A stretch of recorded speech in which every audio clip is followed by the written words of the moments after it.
গৌর হরি কোনো ভক্ত বলছে গোরা, কিন্তু মাত্র 24 বছর বয়সে যখন তিনি সন্ন্যাস ধর্ম গ্রহণ করলেন, তারপরে নাম হয়ে গেল কি শ্রীকৃষ্ণ চৈতন্য মহাপ্রভু। হরি হরি বল, হরি বল। তাই তো, তাহলে প্রভু এই ধারাবক্ষে এলে কোন দিন না 23শে ফাল্গুন সন্ধিক্ষণ, তাই না? সচী মাতার কোলাল। তাই কি বলছি গো, আমার গৌরী রে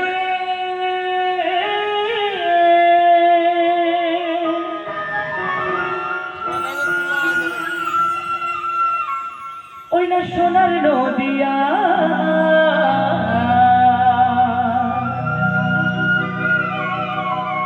কি মায়েরা একটু উলুধ্বনি হবে না? সবাই মিলে হরি হরি বল।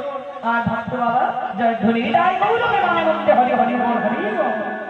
তাই উলুধ্বনি শঙ্খ ধ্বনি শব্দ শোনা যায় আমাদের গৌরে লরে।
ধারাবক্ষে মাগো অন্যান্য কোনো দেশের ভূমিতে নয়, এই ভারতবর্ষের মাটিতে, বাংলার মাটিতে বাড়ি বাড়ি যুগে যুগে চারি যুগে এই ভারতবর্ষে মাটিতে, এই ভারত ভূমিতে মাগো আবির্ভূত হয়েছে।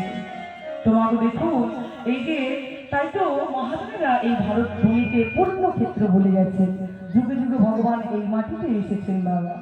তো গৌর হরি যে এলেন মাগো আমাদের মতো ওই কলিহত জীবন সহজে বুঝতে পারেনি, পেরেছিলেন কে? ওই গৌর হরির একজন পরম ভক্ত, তিনি হলেন রায় রামানন্দ।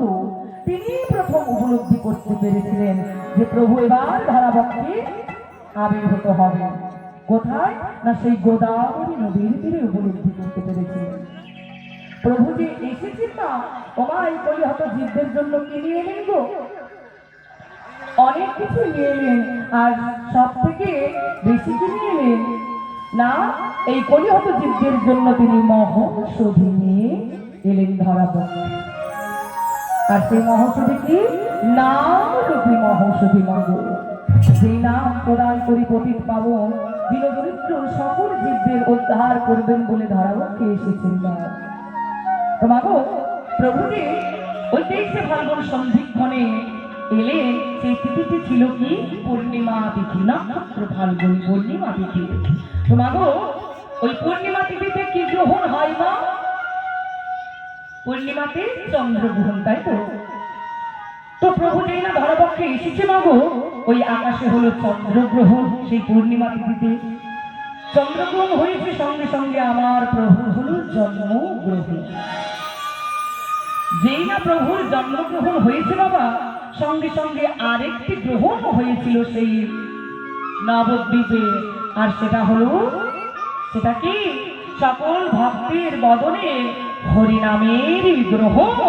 সকল নবদ্বীপবাসীর বদনে হয়েছিল হরিনামের গ্রহণ। নিতাই গৌর প্রেমানন্দে হরি। তোমাকে দেখুন, সে আমার গৌর হরির রূপের কথা।